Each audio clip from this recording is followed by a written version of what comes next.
Well, that's what people call in regards to the purpose of meditation and varying spiritual practices that we've tried to connect back to our place of stillness, of silence, of emptiness. This is the nothingness, or what we'd call nirvana. But in order for us to understand the reason why we do that, we first have to understand the greater non-physical aspect of who we are that exists prior to the relative space-time universe.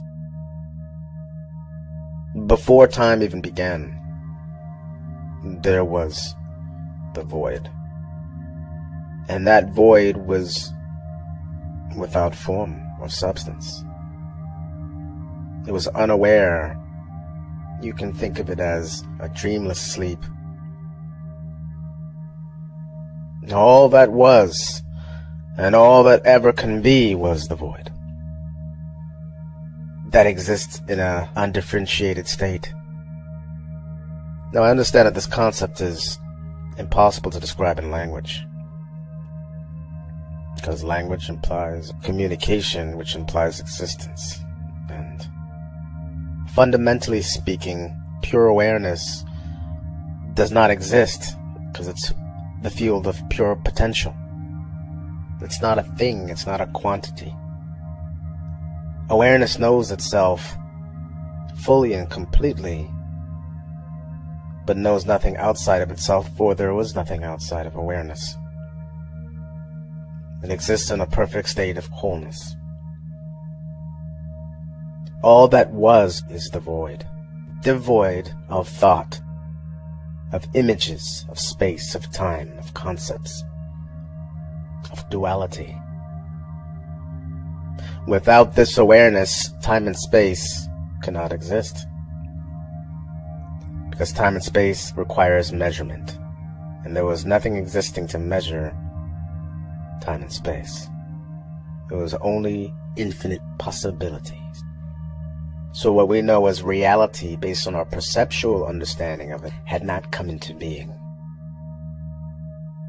There was no space yet formed, for space requires size, and size requires what we know as measurement, and nothing can be measured when nothing exists. Whether you see the universe as trillions of light years across, or whether it was the size of a head of a pin, the smallest imaginable atomic particle, without awareness there is no time, no space. There's nothing relative to other points of reference. In this absolute hidden state, there is no other. But something happened. The void had become aware of itself as being something that came from nothing. This is the birth of self-awareness, the first I am godly principle. It realized its own consciousness existed because of the image it had projected as a mirror to verify its own reality.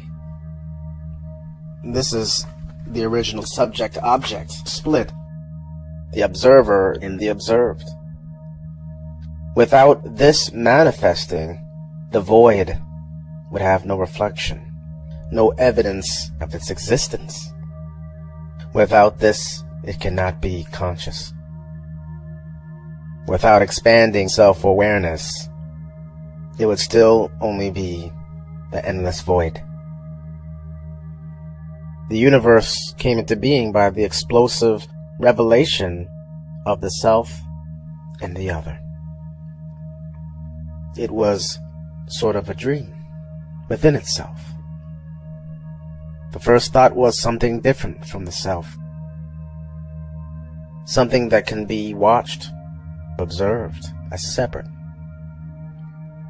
You have to understand that in the state of oneness, this creative self-organizing intelligence cannot conceive of anything other than itself, for there was nothing but the self.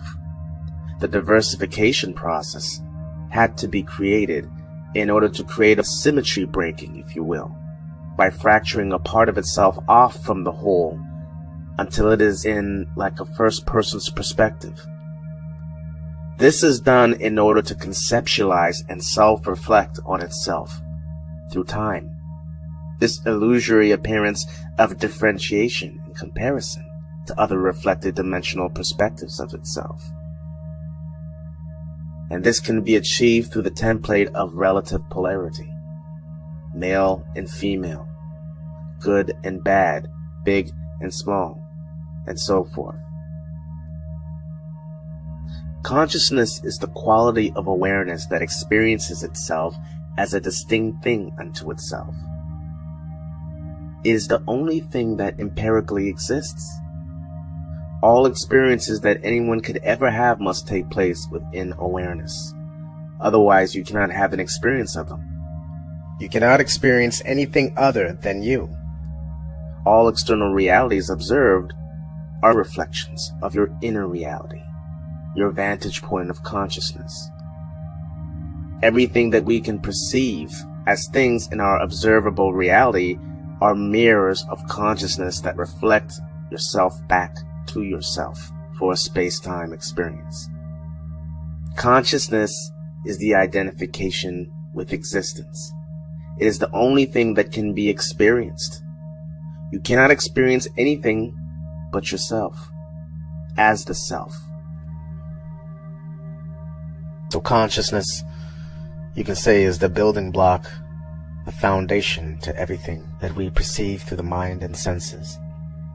Pure potential, creating something out of nothing. Out of beingness came becoming.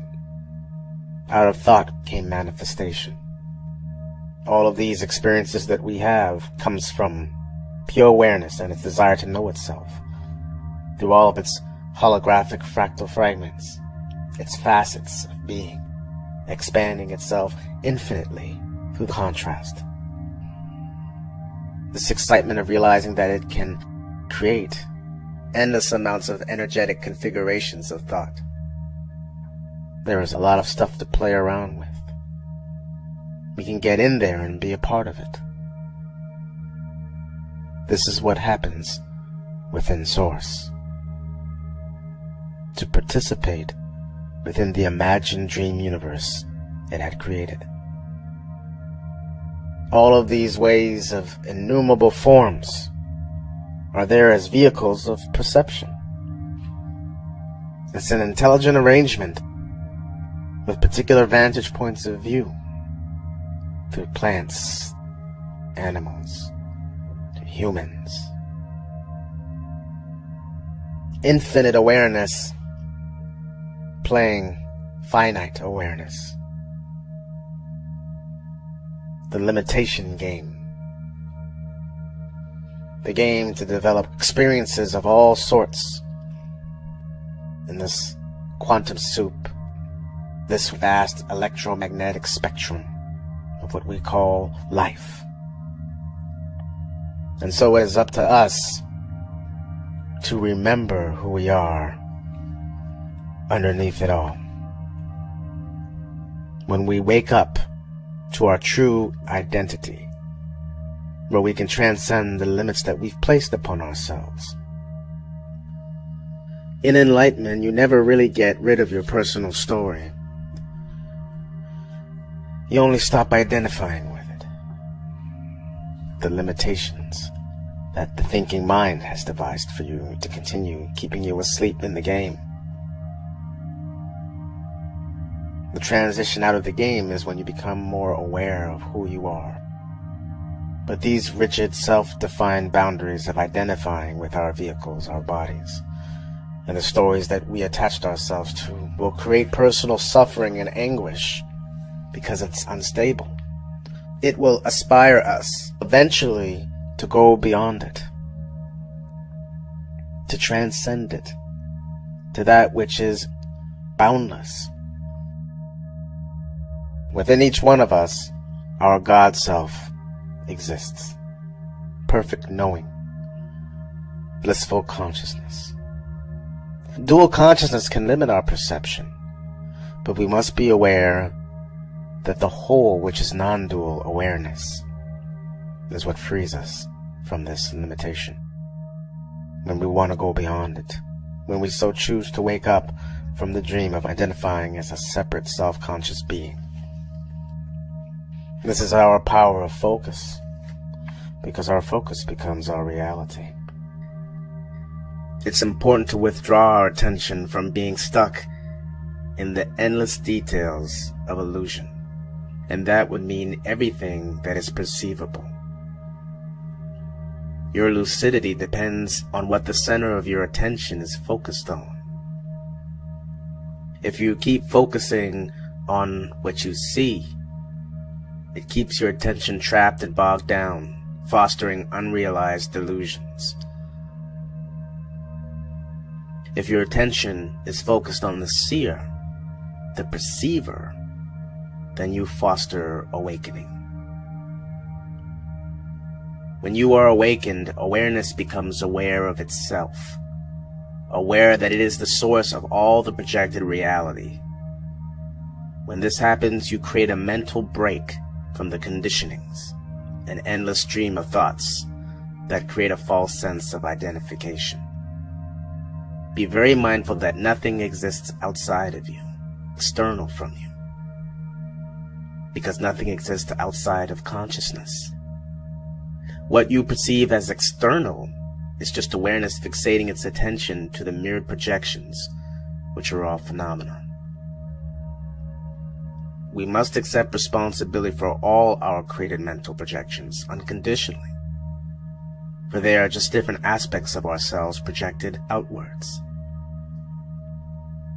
All is the totality of the one self.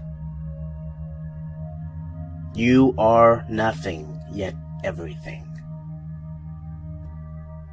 Then you cannot be defined.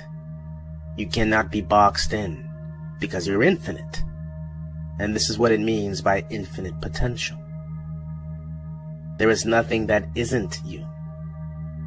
There are no distinctions. Everything is a part of your imagined dream, the scene. Accept awareness itself. You are not the dream body that you've played the role as. It's just an association, a temporary identification of pure awareness. So understand that there is a me, which is the subject of experience, and an apparent not me, which is the object of experience. In order to awaken, we must deconstruct our current model of reality based on our mind and sense perceptions, so that we can begin to disentangle the subject-object knot of limited perception that is intentionally standing between who you believe yourself to be and the fundamental reality of your infinite identity. Awakening to enlightenment means that we make a paradigm shift, wherein experiencing no longer seems divided into a separate me and all that is not me. This can be considered the end game.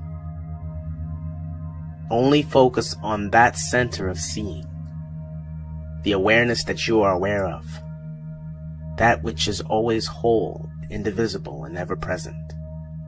This is the surrendering into who you are, to the awakening of the dreamer.